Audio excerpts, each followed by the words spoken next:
آپ UAT سے electrical engineering میں گریجویٹ ہیں، اس کے بعد آپ Almawrid institute of research and education سے وابستہ رہے اور شاید اس سے وابستگی ہی آپ کے علوم اسلامیہ میں دلچسپی کا باعث بنی۔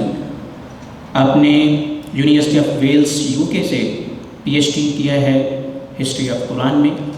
آپ نے کئی ایک کتابیں تصنیف کر رکھی ہیں، سوشل میڈیا کے مختلف پلیٹ فارمز پہ آپ کے ویڈیو لیکچرز، انٹریکٹیو سیشنز اور اسٹڈی سرکلز کے نام سے مختلف لیکچرز موجود ہیں۔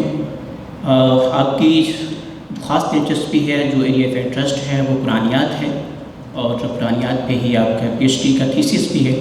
ہم آپ سے گزارش کرتے ہیں کہ آپ تشریف لائیں اور قرآن اینڈ ماڈرنٹی کے عنوان کے اوپر اپنے خیالات کا اظہار کریں۔ بسم اللہ الرحمن الرحیم، الحمدللہ رب العالمین والصلاة والسلام علی خاتم النبیین۔ ڈاکٹر زیدی صاحب، نعیم صاحب اور ڈاکٹر نعیم صاحب، معزز اساتذہ کرام اور عزیز طالب علم ساتھیوں، میں یہاں پہ کھڑا ہوا آپ کو یہ بتا نہیں سکتا کہ مجھے کتنی مسرت ہو رہی ہے کہ وہ مادر علمی جس سے میں آج سے تقریباً 40 سال پہلے وابستہ ہوا تھا، اور جب میں یہاں آ رہا تھا تو میرے رونگٹے کھڑے ہو گئے تھے اور مجھے ایسا لگ رہا تھا کہ جیسے واقعی میں اپنی ماں کی گود میں واپس جا رہا ہوں، اور یہ جذبات بس میں چاہ رہا تھا کہ آپ کے ساتھ کنوے کروں۔ اور اس کی وجہ یہ ہے کہ آپ جب اس ادارے سے گریجویٹ کر جائیں تو اپنی وابستگی اس ادارے سے ضرور برقرار رکھیں۔ آئی ایم شیور کہ یہاں پہ الومنائی کا بہت اسٹرانگ پریزنس ہوگی، تو ایز اسٹوڈنٹس الومنائی آپ اس ادارے سے ضرور کوشش کریں کہ جو کچھ آپ یہاں سے سیکھا ہے اس کو لوٹائیں، اور اپنی جو بھی خدمات آپ یہاں پیش کر سکتے ہیں وہ ضرور کریں۔ جس موضوع پہ مجھے مختصر آپ سے آج گفتگو کرنی ہے، اسلام اینڈ ماڈرنٹی، میں اس کو اس انداز سے انٹرپریٹ کروں گا کہ قرآن اینڈ ماڈرنٹی، کہ قرآن مجید کا جو پیغام ہے جدیدیت کے نام یا ماڈرنٹی کے نام، وہ کیا ہے، اور وہ چونکہ ایک ایسا ابدی پیغام ہے اور اس کے اندر جو چیز اساس کی جگہ رکھتی ہے وہ اخلاق اور کردار کی پختگی ہے، تو میں چاہتا ہوں کہ آپ کے سامنے چند وہ قرآن مجید کے مقامات اور وہ ہدایات آپ کے سامنے رکھوں۔ آئی ایم شیور آپ پہلے ہی ان سے واقف ہوں گے، صرف یاد دہانی ہی مقصد ہے کہ بعض ایسے بھولے بسرے لیسنز ہوتے ہیں، دروس ہوتے ہیں جو قرآن نے ہمیں دیے ہوتے ہیں، سمجھائے ہوتے ہیں، لیکن ہم بھول چکے ہوتے ہیں۔ تو جو پہلا میسیج میں کہوں گا جو قرآن مجید کا ماڈرنٹی کے لیے ہے، جدیدیت کے لیے ہے، یا اس دور جدید کے لیے ہے، وہ اس کو میں ایسے تعبیر کروں گا جس کو ہم کہتے ہیں انسان دوستی، یعنی انسانیت اور انسان دوستی کا ایک اتنا بڑا سرمایہ ہے اور اتنی یہ اہم ایریا ہے جو نگلیکٹڈ ہے۔ اور آپ دیکھیے قرآن مجید نے جب اس کو اپنا موضوع بنایا تو یہ کہا کہ یا ایھا الناس انا خلقناکم من ذکر و انثی وجعلناکم شعوبا وقبائل لتعارفوا۔ یہ نہیں کہا یا ایھا الذین آمنوا کہ اے لوگ جو ایمان لائے، بلکہ یا ایھا الناس، یہ بتایا کہ ساری جو انسانیت ہے وہ ایک ماں اور باپ سے پیدا ہوئے ہیں، آدم و حوا کی اولاد ہیں، اور بتانا یہ مقصود تھا کہ اس کے نتیجے ہم ایک فیملی ہیں، ہم ایک خاندان ہیں۔ اور خاندان کیا ہوتا ہے؟ خاندان وہ ہوتا ہے جو ایک دوسرے کی پرواہ کرتا ہے۔ خاندان کے لوگ وہ ہوتے ہیں کہ جو محض فاصلے کی دوری کی وجہ سے دور نہیں ہو جاتے، ان کے دل نزدیک ہوتے ہیں۔ چنانچہ آج ہم یہاں اگر بیٹھے ہیں اور بہت دور دراز کسی بھی اس گلوبل ولیج کے خطے میں کوئی آدمی پریشان ہے، کوئی ملک کے اندر کلیمٹی آئی ہوئی ہے، تو ہمارا دل ویسے ہی تڑپنا چاہیے اس کے لیے جیسے کہ کسی بھی خاندان والے کے لیے تڑپتا ہے۔ تو میں اس کو ایسے سمجھتا ہوں کہ جیسے قرآن ہمیں ایک گلوبل سٹیزن شپ کا کانسیپٹ دیتا ہے، ایک گلوبل سٹیزن شپ کہ ہم اس گلوب کے، اس ارتھ کے انہیبیٹنٹس ہیں، اور ہمارا تعلق اس انسانیت میں بندھا ہوا ہے۔ اور یہ وہ اتنا اسٹرانگ پیغام ہے خواتین حضرات کہ اگر آپ اس کو سامنے رکھیں تو آپ کو یہ محسوس ہوگا کہ ہماری جو باہم منافرتیں ہیں، ہماری جو باہم لڑائیاں ہیں یا رنجشیں ہیں، وہ چلیں ہو جاتی ہیں، خاندان میں ہو جاتی ہیں، لیکن ان کو ریزالو کیا جا سکتا ہے۔ لیکن اگر جذبہ یہ ہو کہ یہ ہمارا ایک خاندان ہے، یہ ہمارا ایک قبیلہ ہے جس کے اندر ہم نے رہنا ہے، اور دیکھ قرآن نے تو کوئی کسر نہیں چھوڑی جب یہ کہا کہ وحدت آدم کا جو ہمیں درس دیا کہ یہ آپ کا جو پروجینیٹر ہے، the person who has produced you، آدم اور حوا جو آپ کے پیرنٹس ہیں، وہ اوپر جا کے ایک ہیں۔ تو آپ دیکھیں نا کہ یہ شجرہ نسب جس طرح سے نیچے آتا ہے آپ کو ایک بندھن میں باندھتا ہے۔ تو یہ پہلا وہ پیغام ہے جو میں سمجھتا ہوں کہ شاید ہم بھول گئے ہیں اور بہت سارے اور چیزوں میں پڑ گئے ہیں۔ تو پہلا بہت اسٹرانگ پیغام جو قرآن مجید اس جدید دور کو دیتا ہے وہ انسان دوستی۔ دوسرا پیغام جو میں سمجھتا ہوں قرآن مجید پکار کے کہتا ہے، اور جہاں ہم پھر we are falling short I would say, اس کو قرآن اس مفہوم میں استعمال کرتا ہے، اس مفہوم میں بیان کرتا ہے کہ ہمیں اپنے ضمیر کے مطابق اپنی زندگی گزارنی، اور ضمیر کبھی اگر مردہ نہ ہوا ہو تو جھوٹ نہیں بولتا۔ تو دیکھیں قرآن مجید یہ کہتا ہے کہ بل الانسان ولا نفسہ بصیرہ ولو القیٰ معاذیرہ، یعنی انسان اپنے نفس کے آگے بالکل واضح ہے کہ سچ اور جھوٹ کیا ہے۔ یہ اور بات ہے کہ وہ بہت سارے بہانے تراشتا ہے، اور سچ اور جھوٹ کا یا اچھائی اور برائی کا جو شعور ہے وہ قرآن یہ کہتا ہے کہ انسان کے اندر ودیت کیا گیا ہے، فَأَلْهَمَهَا فُجُورَهَا وَتَقْوَاهَا، یعنی ہمیں خیر و شر کا شعور موجود ہے، ہمیں کسی مفتی کے پاس جانے کی ضرورت نہیں ہے، ہمیں کسی بیرون کے سہارے کی ضرورت نہیں ہے۔ آپ کا جو ضمیر جو آپ کے اندر ہے وہ سب سے بڑا جج ہے کہ صحیح بات کیا ہے، غلط بات کیا ہے۔ تو دوسرا پیغام قرآن کا جدیدیت کے نام یہ ہے کہ آئیے ہم یہ زندگی ضمیر کی آواز کی روشنی میں گزاریں۔ اس ضمیر کی آواز کی روشنی میں جو بھی آپ کو بات صحیح لگتی ہے، درست لگتی ہے، اس کو آپ فالو کریں، اس سے قطع نظر کہ کوئی ناراض ہوتا ہے یا نہیں ہوتا، کیونکہ دیکھیے جو ضمیر ہے وہ ایک چھوٹی سی عدالت ہے جو اس بڑی عدالت کا پیش خیمہ ہے جو آخرت میں لگنی ہے۔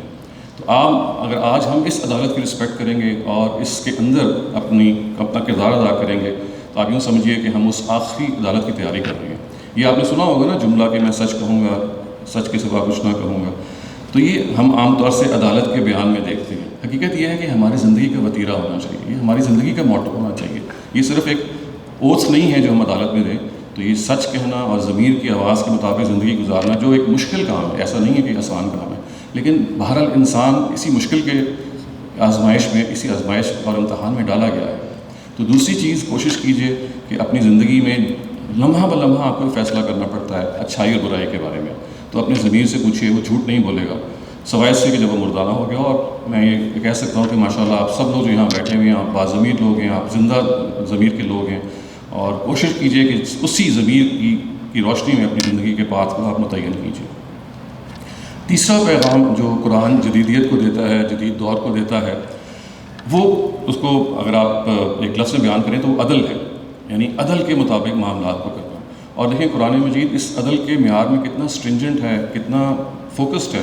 وہ یہ کہتا ہے کہ وہ آپ نے عدل کرنا ہے اور سچ کی گواہی دینی ہے، کونوا قوامین شہداء بالقسط، اور پھر اس کے الفاظ آ گئی ہیں کہ ولو علی انفسکم وبالوالدین والاقربین، یہ گواہی سچ کی یا عدل کی اگرچہ کہ آپ کے خلاف کیوں نہ پڑے، اگرچہ کہ آپ کے والدین کے انٹرسٹ کے خلاف کیوں نہ پڑے، اور اگرچہ کہ یہ آپ کے رشتہ داروں کی جو انٹرسٹ ہیں ان کے خلاف کیوں نہ پڑے۔ اتنی بڑی چیز ہے، اور یہ تو ہو گیا آپ کے داخل کا معاملہ یا آپ کے اپنے لوگوں کا معاملہ جن سے آپ کی دوستی اور یاری اور تعلق ہے۔ قرآن تو آگے بڑھ کے یہ کہتا ہے کہ آپ کو دشمنوں سے بھی انصاف کرنا ہے۔ یعنی آپ دیکھیے یہ کیا معیار ہے جو قرآن دیتا ہے۔ وہ یہ کہتا ہے کہ لا یجرمنکم شنآن قوم علی الا تعدلوا اعدلوا هو اقرب للتقوی، یعنی کسی قوم کی دشمنی بھی تمہیں عدل سے نہ ہٹائے اس کے بارے میں۔ یعنی ایک بہت بڑی بات ہے خواتین حضرات، جس فضا میں آج کل ہم جی رہے ہیں، وہ سیاسی فضا ہو سکتی ہے، وہ سماجی فضا ہو سکتی ہے، وہ بین الاقوامی فضا ہو سکتی ہے۔ کبھی قرآن کے ان جملوں پہ غور تو کیجئے کہ وہ یہ کہہ رہا ہے کہ دشمنوں سے بھی انصاف کیجئے، اور کسی قوم کی دشمنی تمہیں انصاف سے نہ ہٹائے۔ تو یہ وہ اتنا غیر معمولی معیار ہے کہ میں تو جب پڑھتا ہوں قرآن مجید میں ان دونوں آیات کو کہ عدل کرنا ہے، عدل کی گواہی دینی ہے، اگرچہ کہ وہ ہمارے نفس کے اور ہمارے اپنے انٹرسٹ کے خلاف کیوں نہ پڑے، اور جب میں یہ پڑھتا ہوں کہ دشمن کے ساتھ بھی انصاف کرنا ہے، تو مجھے اس خدا پر ایمان اتنا پختہ ہو جاتا ہے جس کی یہ کتاب ہے کہ ہم سب ظاہر ہے اس ایمان سے سرشار ہو جاتے ہیں۔ چوتھا پیغام جو جدیدیت کو قرآن مجید دیتا ہے، اور یہ بھی ایک فورگاٹن لیسن میں کہوں گا، ایک بھولا ہوا لیسن ہے، وہ ہے قانون کی پیروی، رول آف دا لا۔ قرآن جب یہ کہتا ہے کہ یا ایھا الذین آمنوا اطیعوا اللہ واطیعوا الرسول واولی الامر منکم، تو اولی الامر منکم میں اصل میں وہ اس چیز کا استقصاء کرتا ہے، اس کو کمپریہنسولی جو ریاست کے قوانین ہیں ان کو فالو کرنے کے بارے میں آپ کو ترغیب دیتا ہے، اور یہ کہتا ہے کہ ریاست کے قوانین سے آپ اختلاف کر سکتے ہیں، آپ ان پہ تنقید کر سکتے ہیں، لیکن جب تک وہ انفورس ہیں، جب تک کہ وہ بنے ہوئے ہیں، you have to follow them. اور خواتین حضرات کی جو ریاست کے قوانین ہیں، یہ آپ سوچئے کہ ہم روز کتنے پامال کر رہے ہیں۔ یہ دیکھیے ٹریفک کے لاز ہیں، یعنی میں اکثر دیکھتا ہوں کہ لکھا ہوتا ہے اسپیڈ لمٹ 40 کلومیٹرز یا 60 کلومیٹرز، لیکن I don't see people abiding by these limits, they just zoom past. اور وہ سمجھتے ہیں کہ بھئی یہ تو قوانین ایسے ہی ہیں، ان کا تو مذاق اڑایا جا سکتا ہے، ان کی کوئی حیثیت نہیں ہے، یہ لا آف دا لینڈ ہے. تو یہ دیکھیے قرآن مجید یہ کہتا ہے کہ law of the land is like obeying the sharia it self. اس لیے کہ قرآن آپ کو یہ بتاتا ہے کہ یہ کوئی جنگل کا قانون نہیں ہے جس ریاست میں آپ رہ رہے ہیں. ہاں بعض دفعہ قوانین ضرور غلط بن جاتے ہیں، آپ پارلیمنٹ میں یا آپ کے جو نمائندگان ہیں ان پہ تنقید کریں، ان کو تبدیل کروانے کی کوشش کریں، لیکن کیوس میں آپ نہیں رہ سکتے کہ آپ کہیں گے کہ مجھے فلاں قانون اگر پسند نہیں ہے تو میں اس کو نہیں مانوں. ہاں خدا کی معصیت میں کوئی اگر قانون بنایا گیا ہے تو وہ بالکل الگ چیز ہے. لیکن میں تو آپ سے بات کر رہا ہوں عام لاز کی. ہم گھر بیٹھے بیٹھے ٹریفک اپنا لائسنس بنوا نہیں لیتے آج کل، ہم ون وے نہیں کراس کر لیتے. ہم کتنے ایسے کام کرتے ہیں جو اس ضمن میں آتے ہیں کہ اس کو ہم فخر سے بیان کرتے ہیں. تو اس کے بالکل برخلاف جو قرآن ہمیں جدیدیت کو، جدید دور کو، جدید ذہن کو پیغام دیتا ہے وہ یہ ہے کہ you must be law abiding citizens. اور یہ دیکھیے لا ابائڈنگ سٹیزنس کا لفظ تو بڑا آسان ہے، لیکن یہ انکمپس کرتا ہے آپ کی ساری سوک ڈیوٹیز کا. یعنی اپنے ملک کو صاف رکھنا، اپنے ملک کی ساتھ محبت تو ظاہر ہم سب کو ہوتی ہی ہے، لیکن یہ بات کہ اپنے ملک کے اندر آپ کو نظر آئے کہ اگر آپ کتار بنانا ہے تو ہم کتار بنائیں. ہم دیکھیے ہم وہی پاکستانی ہیں کہ یہاں کتار بنانا ہم عیب سمجھتے ہیں. بیرون ملک جا کے ہم بالکل ایسے کتار بناتے ہیں کہ جیسے ہم سے کوئی بہتر کتار بنانے والا نہیں ہے. تو ظاہر ہے اس کا ایک مطلب یہ بھی ہے کہ قانون کا نفاذ یہاں پہ چونکہ نہیں ہے، لوگ چھٹ جاتے ہیں. امیروں کے لیے قانون اور ہے، غریبوں کے لیے قانون اور ہے، آپ انصاف خرید سکتے ہیں، یہ سارے پہلو تو ہیں ہی ہیں، لیکن یہ they are not an excuse to good wing the law. یعنی اگر قانون آپ کو نہیں پکڑتا تو اس کا یہ مطلب نہیں ہے. آپ کا تو کمال یہ ہے کہ رات کے 12 بجے یا 2 بجے اگر آپ کسی ٹریفک پہ جائیں سڑک پہ اور لال بتی آ جائے اور کوئی ٹریفک دوسری طرف سے نہ آ رہی تو آپ کو وہاں رکنا چاہیے. یعنی یہ اسپرٹ ہے لا کی. اور جن اقوام نے ترقی کی ہے، جاپان کی آپ کو میں مثال دے سکتا ہوں، جرمنی کی میں آپ کو مثال دے سکتا ہوں، یہ دونوں وہ اقوام ہیں کہ جو ورلڈ وارز کے بعد تباہ ہو گئی تھیں. اور آپ کبھی ان کا اب جی ڈی پی دیکھیے اور کبھی اب ان کی جو پروگرس ہے وہ دیکھیے، اس میں آپ ایک چیز دیکھیں گے جو بہت نمایاں ہے، وہ رول آف لا کو فالو کرنا ہے. ہم رول آف لا کو فخر سے توڑتے ہیں، لیکن ترقی یافتہ قومیں جو ہیں رول آف لا کو فخر کرتی ہیں ان کو فالو کرنا. اور دیکھیے ہمارے پاس تو قرآن مجید ہے جو ہمیں یہ بتاتا ہے کہ آپ کو ان اسٹیٹ لاز کی پابندی کرنی ہے. تو یہ ایک اور بھولا بسرا میسیج ہے قرآن کا، جدیدیت کے نام، ماڈرن مائنڈ کے نام، ماڈرنٹی کے نام. پھر آپ دیکھیے خواتین حضرات جو ایک اور امپورٹنٹ چیز ہے وہ یہ ہے کہ ہمیں جب قرآن مجید یہ بتاتا ہے کہ ہماری زندگی میں جو بنیادی مقصد ہے وہ یہ ہے کہ ہم اللہ کے بندے بن کے رہیں، بندگی کریں. وما خلقت الجن والانس الا لیعبدون، کہ ہمیں اپنی زندگی میں یہ پہچاننا ہے کہ ہم عاجز بندے ہیں، ہم خدا نہیں ہیں، ہم اس کی بنائی ہوئی ایک بہت ادنا مخلوق ہیں. چنانچہ ہمیں اپنی بندگی کا حق ادا کرنا ہے. اس بندگی کے حق کو ادا کرنے کی جو سب سے پہلی سیڑھی ہے وہ پتہ کیا ہے؟ وہ یہ کہ you should become contributing individuals in the society that you live in. آپ کو اب اس سوسائٹی میں اپنا کردار ادا کرنا ہے. اور وہ کیسے ادا کرنا ہے؟ کہ اپنا جو ٹیلنٹ ہے، آپ کے اندر جو ایپٹیٹیوڈ ہے، ہر شخص کو خدا نے کوئی نہ کوئی ایپٹیٹیوڈ دیا ہوا ہے، کوئی نہ کوئی صلاحیت دی ہوئی ہے. اس صلاحیت کو آپ ڈسکور کیجیے. اور کوئی مشکل نہیں ہے، عام طور سے وہ آپ کی ہابیز میں نمایاں ہو جاتی ہے. اور اگر آپ کر سکیں تو انہی ہابیز کو اپنا پروفیشن بنانے کی کوشش کریں.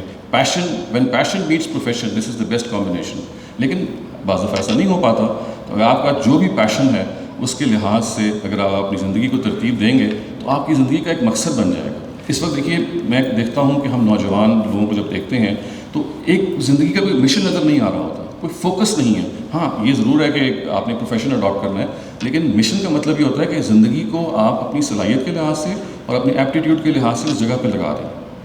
اور جب آپ وہ لگائیں گے تو آپ یوں سوچ نہیں سکتے کہ آپ کتنے ریزلٹس پروڈیوس کریں گے. وہ جو فیمسلی کہا ہے نا آئنسٹائن نے کہ جینیس از 1% پرسپریشن، 1% انسپریشن اینڈ 99% پرسپریشن. یعنی گاڈ گفٹیڈ جو لیول ہوتا ہے اس طرح کے معاملات ہیں تو 1% ہوتا ہے، 99% تو آپ کی محنت ہے. تو اگر آپ نے اپنے آپ کو پہچان لیا، جس کو سوکریٹیز نے کہا نو دائی سیلف، اپنے آپ کو پہچانو، اور اس پہچاننے کے بعد جو آپ کے اندر قوت ہے، جو ایک سمجھ لیجیے کہ غیر معمولی خدا نے پوٹینشیل رکھا ہوا ہے، اس کو اڈاپٹ کریں، زندگی کو فوکس کیجئے، زندگی کا ایک مقصد کا تعین کیجئے. اور اس کے لیے بہت سارے ایپٹیٹیوڈ ٹیسٹ ہیں. اور آپ کو میں یہ بتاؤں، it's never too late in life. آپ ماشاءاللہ ایڈلٹ ایج میں ہیں، لیکن اگر آپ نے آج بھی یہ کام نہیں کیا کہ زندگی کا کوئی مشن مقرر نہیں کیا تو آج جائیے اور آپ کو بہت ساری ایسی فیسلٹیز مل جائیں گی کہ جس کے نتیجے میں یو کین جج یور سیلف کہ who am I from inside. میرے اندر کا شخص کے اندر کیا صلاحیت ہے، اس صلاحیت کو پہچانیے. آپ یقین کیجئے جیسے میں نے کہا کہ وہ اگر صلاحیت آپ کے اندر ہے اور آپ اس کو پالش کریں گے تو چمکنا شروع ہو جائے گی، لیکن اگر وہ صلاحیت نہیں ہے اور آپ اس کے خواب میں مبتلا ہو جائیں گے کسی، تو وہ خام خیالی ہوگی، وہ ایمبیشن بن جاتی ہے۔ تو یہ ایک اور پیغام ہے قرآن مجید کا جدیدیت کے نام اور جدید ذہن کے نام کہ we must have a mission in life, ایک با مقصد زندگی، ایسی زندگی کہ جس کے بعد جب ہم جائیں تو واقعی جیسے شیکسپیئر نے کہا تھا نا بروٹس کے کردار میں کہ nature would grow up and say that this was a man, ہاں بھئی یہ آدمی تھا جس نے واقعی اس پلانٹ پہ جب زندگی گزاری، تو جب وہ یہاں سے چلا گیا تو دلوں سے نہیں گیا، دنیا سے چلا گیا لیکن دلوں سے نہیں گیا۔ تو کوشش کیجئے کہ آپ وہ انسان بنیں کہ جو دنیا سے جب چلے جائیں تو دلوں سے نہ جائیں، لوگ آپ کو یاد رکھیں کہ ہاں اس نے انسانیت کے لیے، لوگوں کے لیے، اپنے ملک کے لیے، اپنے مذہب کے لیے یہ کام کیے تھے۔ خواتین حضرات، ایک اور امپورٹنٹ لیسن جو جدیدیت کے نام قرآن مجید ہمیں دیتا ہے وہ زندگی کی جو ہمہ ہمی ہے، زندگی میں جو پریشانیاں ہیں، زندگی کے اندر جو ریورسلز ہیں، جو ہمیں ناکامیاں فیس ہوتی ہیں، ان کو کاؤنٹر کرنے کا ایک طریقہ بتاتا ہے۔ دیکھیے ہم میں سے ہر شخص اپنی اپنی جگہ پہ کسی نہ کسی آزمائش سے گزر رہا ہے، کسی کو اولاد کی آزمائش ہے، کسی کو مال کی آزمائش میں وہ ہے، کوئی صحت کی آزمائش میں ہے۔ غرض یہ کہ آزمائشیں ہم سب کی کسی نہ کسی طرح سے گوناگون گون طریقے سے موجود ہیں، اور قرآن نے چونکہ کہا ہے کہ زندگی آزمائش کے لیے بنائی گئی ہے، تو آپ اس میں کوئی مفر نہیں ہے، یعنی دیر از نو اسکیپنگ یور ٹرائلس۔ ہو سکتا ہے کہ ایک آزمائش ختم ہو تو اگلی آ جائے، تو اس کو کاؤنٹر کرنے کے لیے قرآن مجید نے ایک زبردست نسخہ دیا ہے، اور وہ آپ نے یقیناً بہت دفعہ پڑھا ہوگا، اور میں اس کو for want of a better word اس کو میں ایک ایکسپریشن میں بیان کروں گا، گریٹیٹیوڈ تھیراپی، یعنی شکر کے ذریعے سے اپنی پریشانیوں کا علاج کرنا۔ تو جو قرآن نے کہا ہے نا کہ وَمَن يَشْكُرْ فَإِنَّمَا يَشْكُرُ لِنَفْسِهِ، جو شکر کرتا ہے وہ اپنے لیے شکر کرتا ہے۔ وہ یہ بتاتا ہے کہ اصل میں خداوند تعالیٰ کی جو نعمتیں ہیں، ان تعدوا نعمت اللہ لا تحصوها، وہ بے پناہ ہیں۔ آپ چھوٹی سی آزمائش میں گھبرا جاتے ہیں اور کہتے ہیں کہ شاید اللہ تعالیٰ نے میرے سے فلاں چیز لے لی، فلاں چیز چھین لی، لیکن کبھی دیکھے تو صحیح اپنے آپ کو، آپ کی یہ جو آنکھیں ہیں، مطلب یہ کوئی معمولی معجزہ ہے۔ ہم میں سے جتنے بھی لوگ بیٹھے ہوئے ہیں، کبھی سوچئے کہ آپ کو اگر آنکھیں بند کرنے کے لیے کہا جائے اور پھر زندگی کے معمولات آپ گزاریں تو آپ 2-4 منٹ میں عاجز ہو جائیں گے، لیکن دیکھیے وہ بھی تو لوگ ہیں کہ جو بلائنڈ ہیں، کچھ تو بورن بلائنڈ ہیں اور کچھ وہ ہیں کہ جن کو آنکھیں نصیب ہوتی ہیں لیکن بینائی چھن جاتی ہے۔ کبھی ان کے بارے میں سوچیے اور پھر اپنے بارے میں سوچیے کہ میں کتنی چھوٹی سی آزمائش سے گھبرا گیا ہوں۔ تو یہ جو شکر کا جذبہ ہے خواتین حضرات، جس کے بارے میں قرآن اتنا ہمیں ابھارتا ہے کہ زندگی جتنی مرضی تنگ ہو جائے آپ پہ، کبھی یہ نہ بھولو کہ خدا کے تم پہ احسانات کیا ہیں۔ یہ چلنا پھرنا، کبھی ان لوگوں سے دیکھیے، ان کو دیکھیے جو معذور ہیں۔ میں نے آپ کو آنکھوں کی تو مثال دی، میں آپ کو مثال دیتا ہوں، میری اپنی قریبی عزیزہ تھی جن کا انتقال ہوا کچھ عرصہ پہلے لنگ کینسر سے۔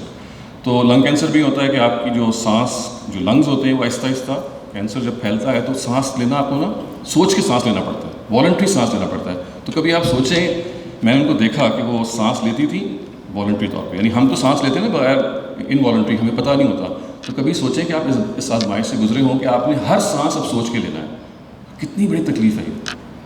لیکن ہم وہ ہارٹ کی جو پمپنگ کی مشین ہے کہ جو اللہ تعالیٰ نے چلا دی ہے، جو کہ چلتی چلی جا رہی ہے، جس کو کسی بیٹری کی ضرورت نہیں ہے، ہمارے لنگس جو ہیں وہ ایئر پمپ کر رہے ہیں، لیکن جس کے پاس وہ نہیں ہے کبھی اس کو سوچیے۔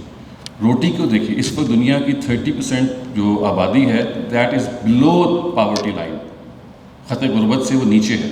آپ کو پتہ ہے اس کا کیا مطلب ہے؟ کہ بیسک نیسیسٹیز میسر نہیں ہیں ان کو، جو ہم سب کو اللہ کے فضل سے میسر ہے۔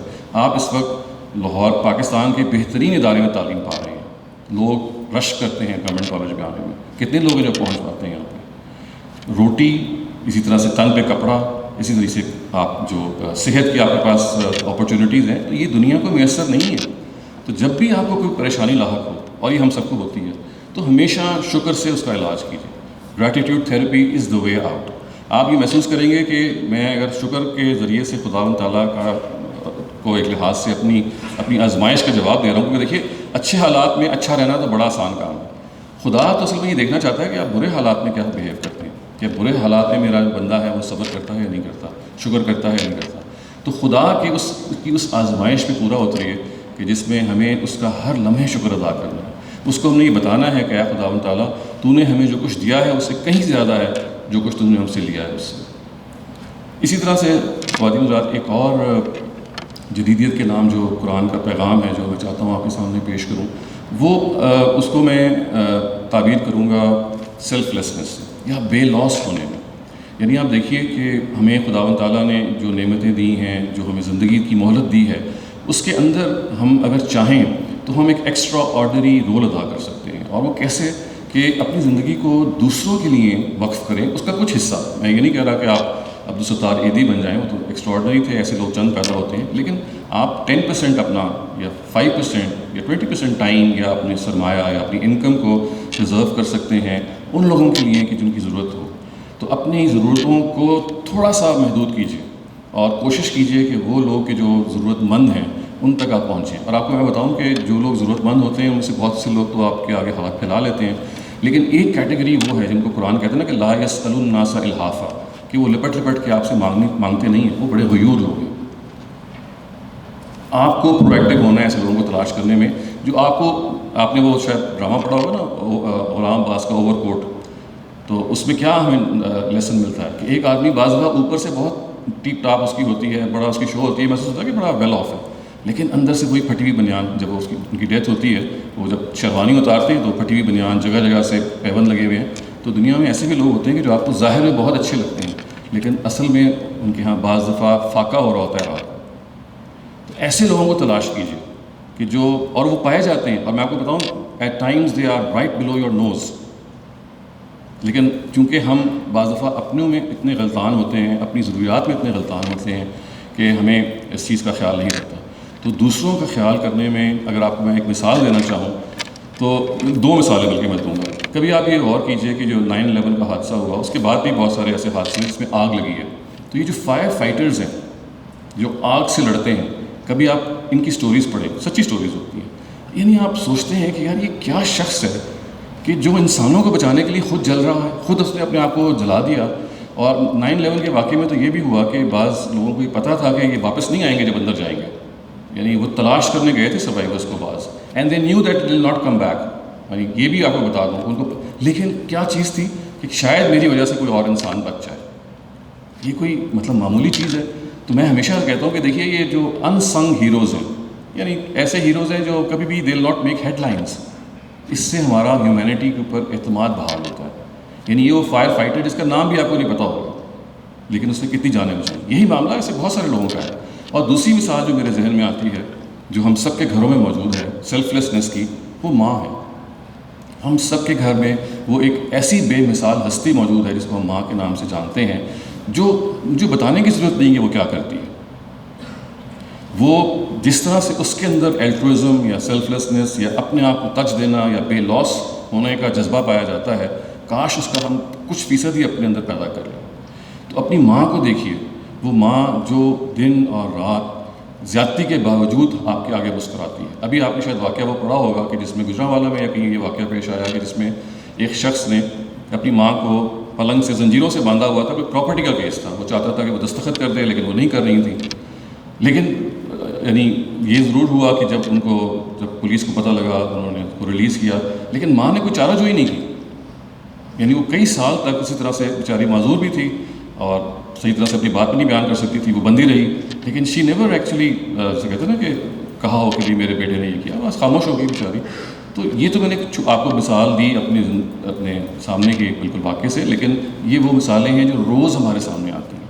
تو سیلف لیسنس جو ہمیں جگہ جگہ نظر آتی ہے، اس کو ضرور اپنے اندر کوشش کیجیے کہ اس کا کوئی نہ کوئی حصہ ہم اڈاپٹ کریں. اس کی ایک اور مثال میں آپ کو دینا چاہتا ہوں جو کہ آپ اپنی زندگی میں ایز ایڈلٹس کر سکتے ہیں، اور یہ ضرور کریں. باہر کے ممالک میں تو this goes on every where, اور وہ ہے آرگن ڈونیشن کی. مجھے معلوم ہے کہ ہمارے بعض علماء اس سے اختلاف کرتے ہیں، لیکن ایسے علماء بھی ہیں جو اس کے حق میں رائے دیتے ہیں. اس وقت میرا وہ موضوع نہیں ہے کہ آراء کا تقابل کیا جائے، لیکن مجھے ان لوگوں کی آراء زیادہ وزنی لگتی ہیں، انہی اسکالرس کی جو یہ کہتے ہیں کہ اپنی زندگی میں اپنے آپ آرگنس کو ڈونیٹ کر سکتے ہیں.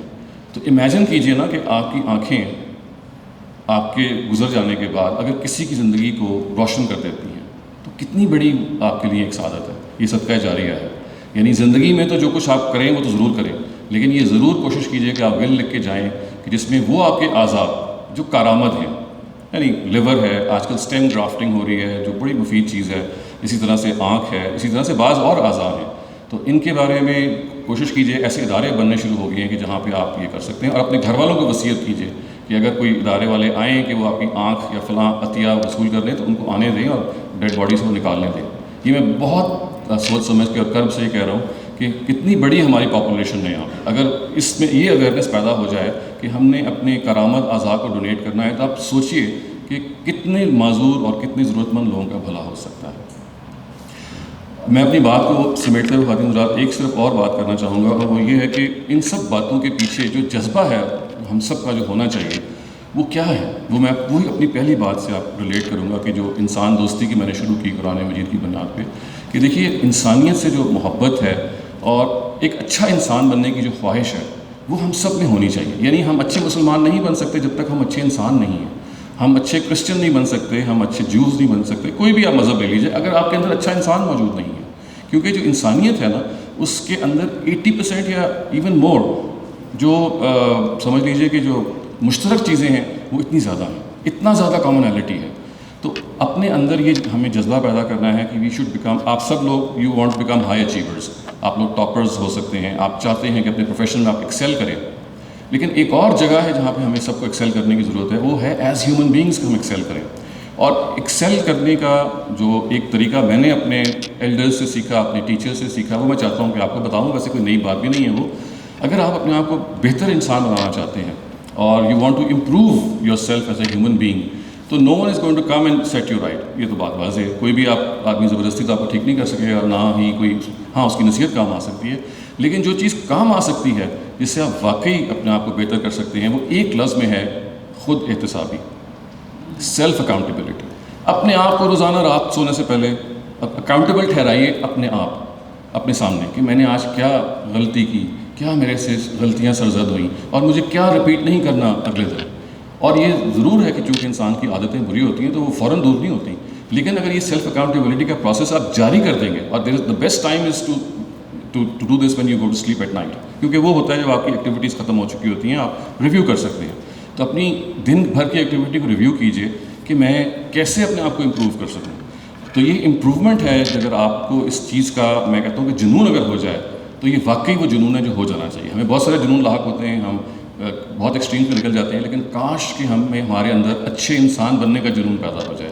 اور اس کا جہاں تک مجھے سمجھ میں آئی ہے جو پروسیس جو میں نے اپنے ایڈلٹ سے سیکھا ہے, ایلڈر سے سیکھا ہے, وہی ہے خود احتسابی, سیلف اکاؤنٹیبلٹی. اور قرآن مجید کو خواتین حضرات میں یہ عرض کروں گا کہ اپنی زندگی کا ایک حصہ بنائیے. یعنی جو پیغام میں نے آپ کو بتائے ہیں یہ کوئی نئے نہیں ہیں, آئی ایم شیور سب جانتے ہوں گے. رمضان کا مہینہ ہمارے سامنے ہے, تو رمضان اور قرآن کا ایک بڑا خاص تعلق بھی ہے. لیکن یہ صرف قرآن اور رمضان تک نہیں رہنا چاہیے. رمضان کے علاوہ بھی ہمیں قرآن مجید سے ایک گہرا تعلق, اس کو سمجھ کے پڑھنے کا, اس کو فالو کرنے کا, اور اس کے ذریعے سے ایک اچھا انسان بننے کا ہونا چاہیے. کیونکہ دیکھیے برائی میں اور اچھائی میں آپ کو ہر وقت انتخاب کرنا پڑتا ہے. تو اگر آپ کا قرآن سے تعلق مضبوط ہے, اللہ تعالیٰ سے تعلق مضبوط ہے, آپ کا گاڈ کنیکشن, قرآن کنیکشن اگر مضبوط ہے, تو you will find your self کہ آپ کے اندر ملان اچھائی کی طرف زیادہ ہوتا جا رہا ہے. اور اس کو اقبال نے, میں اپنی بات یہاں ختم کروں, اقبال نے بیان کیا بہت خوبی کے ساتھ ایک جگہ پہ قرآن مجید کے اس ایسپیکٹ کو, اور میرا خیال ہے کہ اس بہت بڑا پیغام ہے جدید دنیا کے لیے. ایک جگہ وہ کہتے ہیں کہ کشتن ابلیس کور مشکل است. ابلیس کو زیر کرنا ایک بڑا مشکل کام ہے. زوں کے او گم اندر او موقع دل است, اس لیے کہ وہ دل کی گہرائی میں گم آپ کے اندر, وہ وجود کے اندر پایا جاتا ہے, جس کو نبی صلی اللہ علیہ وسلم نے بھی کہا نا کہ ان الشیطان یجری من الانسان مجری الدم, خون کی طرح گردش کر رہا ہے. تو اقبال کہتے ہیں کہ کشتن ابلیس کور مشکل است, زوں کے او گم اندر او موقع دل است. بہت مشکل کام ہے, وہ ہر وقت آپ کے ساتھ ہے, ہر وقت آپ کو ایون سجیشن دے رہا ہے. تو کہتے ہیں کہ خوش تروں بوشد مسلمانش کنی, زیادہ بہتر یہ ہے کہ اس سے لڑنے کے بجائے اس کو مسلمان کر لو, ابلیس کو مسلمان کر لو. کیسے؟ کشتوئے شمشیر قرآنش کنی, اس کو قرآن کی تلوار سے گھائل کر لو. تو یہ وہ پیغام ہے جو اس کتاب کا ہے کہ آپ کو اگر ابلیس کو زیر کرنا ہے, اپنے اندر کے جذبات کو کنٹرول کرنا ہے, برائی کی طرف اپنے میلان کو کم کرنا ہے, تو اس کتاب کے ذریعے سے کیجیے. کیونکہ یہ کتاب ہے جو شیطان کو بھی زیر کر لیتی ہے, یہ کتاب ہے جو آپ کے ڈیزائرز کو بھی ان چیک رکھتی ہے, اور یہ کتاب ہی ہے جو انشاءاللہ آخرت میں ہم سب کی نجات کا باعث بنے گی. اقول قولی ھذا واستغفر اللہ لی ولکم ولسائر المسلمین. آپ کا بہت شکریہ. بہت شکریہ سر. ڈاکٹر شہزاد سلیم صاحب ہمیں قرآن کے بھولے ہوئے اسباق انتہائی مؤثر انداز میں یاد دلا رہے تھے. آخر میں رئیس الجامعہ پروفیسر ڈاکٹر اسد زیدی صاحب سے ملتمس ہوں کہ آپ تشریف لائیں اور کلمات تشکر ادا کریں. سر. بسم اللہ الرحمن الرحیم. مجھے نہایت خوشی ہے کہ آج ڈاکٹر سلیم نے، شہزاد سلیم صاحب نے جو باتیں کیں، یہ وہ باتیں ہیں آپ نے قرآن سے لنک اپ کر کے ہمیں 7-8 پوائنٹ جو ہے نا دیے. اور یقین کیجیے اگر ہم ان کی اسپرٹ کو سمجھ لیں تو آج کے بعد، اس لمحے کے بعد جو ہم زندگی گزاریں گے وہ ایک بہترین زندگی ہو، نہ صرف ذاتی طور پہ ہمارے انسان ہونے کے ناطے، بلکہ ہمارے اس ادارے کے لیے، ہمارے اس ملک کے لیے، ہماری اس دنیا کے لیے. بہترین 7-8 کلیے آپ کو بتائے گئے ہیں آسان لفظوں میں. اور یہ کوئی بڑے فلاسفر جو ہے ویسٹرن فلاسفر یا رائٹر کی باتیں نکال کے قرآن کے حوالے سے بتایا. ہم اللہ تعالیٰ پہ یقین رکھتے ہیں، ہم اسلام پہ یقین رکھتے ہیں، ہم قرآن پہ یقین رکھتے ہیں. یا تو ہم یہ کہنا چھوڑ دیں کہ ہمیں ان چیزوں پہ یقین نہیں. اگر ہمیں ان چیزوں پہ یقین ہے تو ان تعلیمات کو بھی اچھی طریقے سے ہم نے سمجھنا ہے. میں صرف اپنی اور آپ کی یادداشت کے لیے آپ کے جو 8 پوائنٹ ہیں ان کو دوبارہ سے رپیٹ کر رہا ہوں اگر آپ کی اجازت. ہمیں ضروری ہے، جو سب سے پہلی نصیحت ہمیں کی گئی، قرآن نے کی، آپ نے کی، انسان دوستی. سب سے بڑی کام جو ہم نے کرنا ہے انسان سے دوستی کرنی ہے. اور انسان چاہے ہمارا راوین ہو یا نان راوین ہو، چاہے مسلم ہو نان مسلم ہو. یہ جو ہیومن رائٹس کو ہم پروٹیکٹ کرتے ہیں، منورٹی رائٹس کو پروٹیکٹ کرتے ہیں، rights of people with special abilities کی بات کر رہے ہوتے ہیں، سارے میں جو راز پیچیدہ ہے وہ انسان دوستی. ایک یہ پرنسپل، یہ نصیحت آج آپ لے کر اٹھ جائیں یہاں سے تو آپ کی زندگی تبدیل ہو جائے. پھر آپ نے کہا کہ ضمیر کی آواز کی روشنی میں اپنی زندگی گزارنی. اور بعد میں آپ نے خود احتسابی کی بھی بات کی. یعنی اب ہم نے کوئی بھی بات کرتے ہوئے، کوئی فیصلہ سناتے ہوئے، ہم نے دیکھنا ہے، اپنے ضمیر سے پوچھنا ہے کہ وہ جو صرف دلوں کا حال خدا جانتا ہے، کیا وہ بات سچ ہے، کیا وہ انصاف کی بات ہے. اگر ہم ہر لمحے اس اکاؤنٹیبلٹی کے ساتھ اپنے آپ کو کنڈکٹ کرتے رہیں تو پھر ہم سے کوئی غلطی نہیں ہوگی. انسان دوستی کرنی ہے اور اپنے ضمیر کی آواز سننی ہے، کیونکہ ضمیر کی آواز صرف آپ یا آپ کے خدا کے درمیان ایک تعلق ہے. تیسری بات آپ نے کی کہ عدل کے مطابق اپنی زندگی کے معاملات گزاریں. ہر چیز میں انصاف ہے. جسٹس، سوشل جسٹس اتنا بڑا ٹاپک ہے، لوگوں نے ہزاروں کتابیں لکھ ڈالی. قرآن آپ کو ایک آج سے 1400 سال پہلے کہہ رہا ہے کہ اپنی زندگی میں عدل کام کریں، جو بھی کام کریں عدل کے موقع سے کریں. چوتھی بات ہوئی قانون کی پیروی. لا ابائڈنگ سٹیزن بن جائیں. یہ نہ دیکھیں کہ پولیس والا آپ کو دیکھ رہا ہے تبھی آپ لا ابائڈ کریں، یا یہ نہ دیکھیں کہ اگر آپ کی چوری پکڑی جائے گی تبھی ہم اس قانون کو کی پیروی کریں گے. بلکہ اپنے ضمیر کو سامنے رکھتے ہوئے، انسان دوستی کو سامنے رکھتے ہوئے آپ نے قانون کی پیروی کرنی عدل کے مطابق. اگر اس میں کوئی قانون ناپسند بھی ہے تو اس کے دوسرے فورمز ہیں کہ اس کی ناپسندی کو پہ آواز اٹھائی جائے.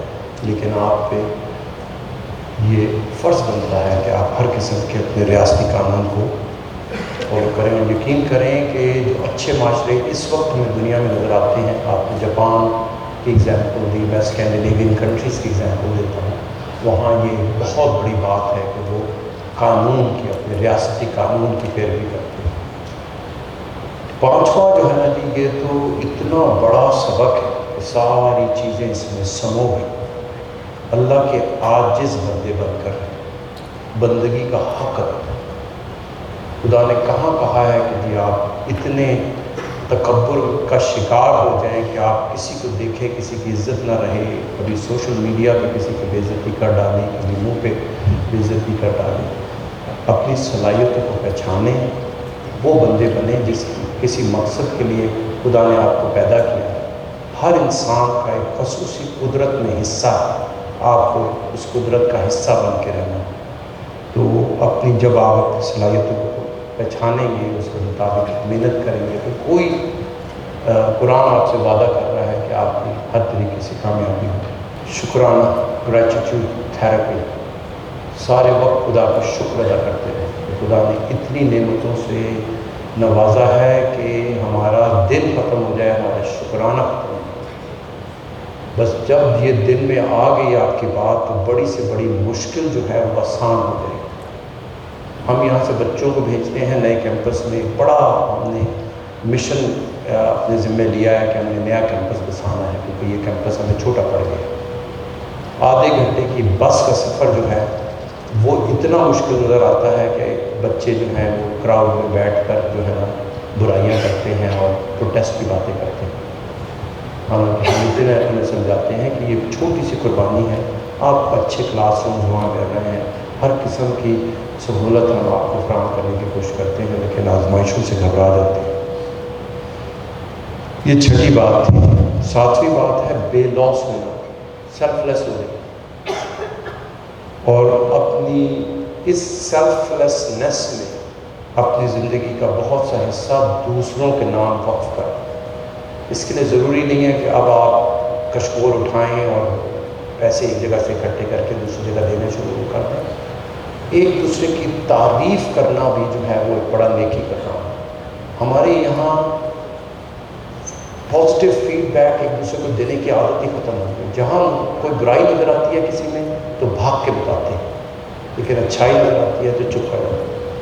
کیوں نہیں آپ دوسرے کو ایک دوسرے کو پازیٹیو فیڈ بیک سارے دن دیتے رہیں؟ آج آپ نے کپڑے اچھے پہنے، یا آج آپ نے یہ جو بات کی بڑی علمی بات کی، یا آپ نے جو فلاں امتحان اچھے طریقے سے پاس کیا، بہت کمال کیا۔ جب ہم یہ فیڈ بیک سیلف لیس ہو کے دینا شروع کر دیں گے تو یہ بھی ایک بے لوس ہونے کی نشانی ہے۔ اس میں آپ نے ایک اور بڑی بات کہی، کچھ ایسے لوگ ہوتے ہیں جو لپٹ کر رو کر آپ سے مدد نہیں مانگتے، لیکن ان سے زیادہ کوئی مستحق بھی نہیں ہوتا۔ ان لوگوں کی تلاش کی جو واقعی آپ کی مدد کے مستحق ہیں، وہ تلاش بھی ایک جو ہے امتحان ہے کہ آپ اپنی باکسز سے نکلیں اور دیکھیں کہ کون صحیح معنی میں مستحق ہے جو آپ سے مدد نہیں مانگ رہا۔ انسنگ ہیروز کو دیکھیں۔ آپ نے کنکلوڈ کیا کہ ایک طریقہ اپنا لیں اور وہ ہے سیلف اکاؤنٹیبلٹی، خود احتسابی کریں، بار بار سوچیں کیا چیز آپ اچھی کر رہے ہیں، کیا چیز بری کر رہے ہیں، تاکہ اگلے لمحے یا اگلے دن یا اگلے سال جو ہے آپ وہ غلطی نہ کریں۔ اور آپ کی دعا سے ہی خاتمہ کرتے ہیں کہ آپ نے کہا کہ کاش ہم سب میں اچھے انسان بننے کا جنون پیدا ہو جائے۔ بس اس دعا کے ساتھ آج کا قرآن کا جو درس ہمیں شہزاد سلیم صاحب نے دیا ہے، یقین کیجئے کہ اس سے زیادہ پر اثر تقریر، اور میں دن میں 5-5 10 تقریریں سنتا بھی ہوں اور کرتا بھی ہوں، اس سے زیادہ پر اثر تقریر میں نے ایک مدت سے نہیں سنی جو شہزاد سلیم صاحب نے۔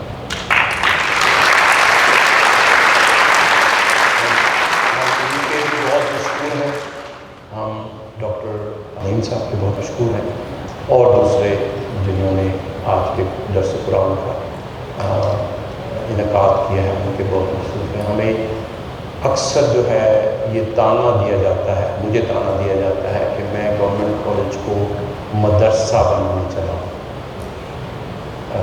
اگر اس بات کو، اس طرح کے درس کو، قرآن کے درس کو کے لیے مجھے 1000 قسم کے تانے بھی سننے پڑیں گے تو میں وہ سنوں گا، کیونکہ اس سے ہمارے بچوں کی بہترین تربیت ہو رہی ہے، اور یہ تربیت ہی اس درس قرآن کا مقصد ہے۔ تو آج ہم اس مقصد میں